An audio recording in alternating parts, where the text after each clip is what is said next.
Speaking of granny's panties, let's talk about AEW, because AEW is kind of like granny's panties.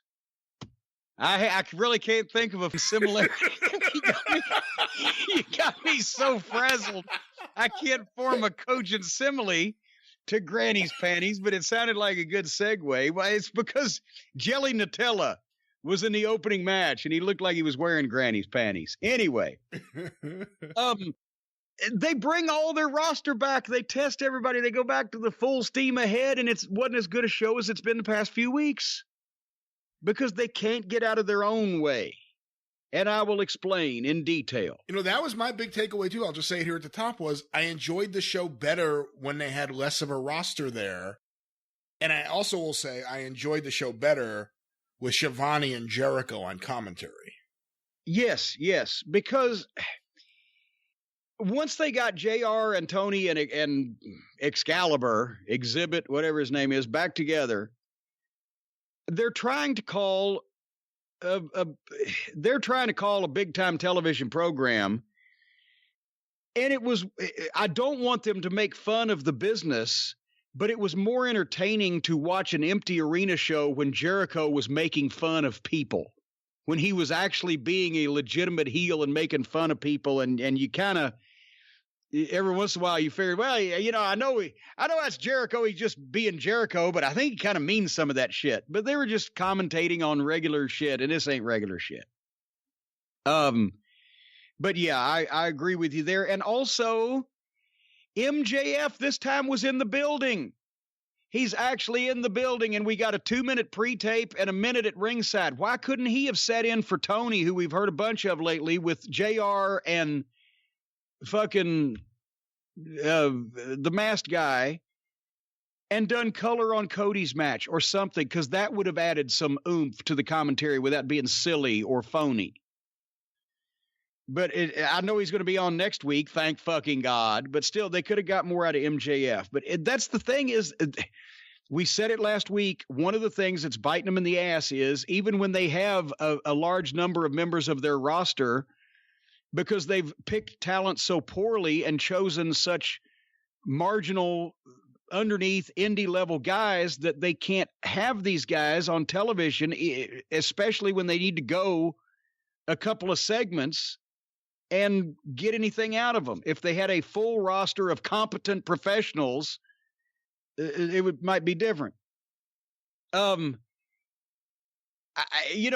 opening thing with Cody and Jelly, I'm sorry. It looked like Cody was having a match with a guy that works at Valvoline who won a contest to get to play wrestler on television.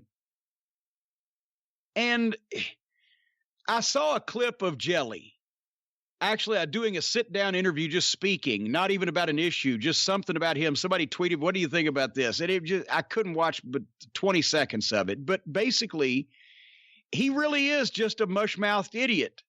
He didn't go to wrestling school, and apparently he didn't go to school. Because he's just some fucking guy that you'd think would be hanging out somewhere in fucking New Jersey or wherever the fuck he's from. Oh, man, yeah.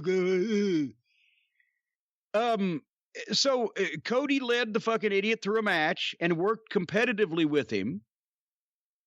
And there was nothing, it's probably the best match Jelly will ever have, but it was, once again, it looked like a Make-A-Wish deal where here's a star leading this guy through it, telling him what to do, and it just looked so low rent and outlaw. Because you're trying to, yes, I know Cody is trying to do the best he can to have a good match with the opponent that he has available to him on their television program, but that's where it comes in that they should have picked better talent, and they should have fucking picked better when they had the chance, because now they're stuck with these guys and they can't use them every week. So they got to rotate it a little bit. So what we ended up with was on national television in already trying times because of the pandemic that at least they're allowed to fucking acknowledge. You had a tiny little guy with a cheap outfit and a stupid looking haircut and zero athletic look, a flabby, pale, white, sway-backed fucking body, facially looks like a crackhead that lives on the beach. No muscle tone. No muscle tone whatsoever. being allowed to do actual pro wrestling moves, even as sloppy as he does them, with a star, it devalues the whole fucking promotion visually for anybody watching otherwise than the people who already wanted to, who already have been supporting them, and who are going to do it through thick and thin, no matter what. To develop any new kind of audience, when they tune in and see this for 20 minutes, you can buy Cody as a wrestling star. You cannot buy Jelly Nutella as a wrestling star, whether he does the moves well or not. Even if he can fuck, it doesn't mean he's Ron Jeremy.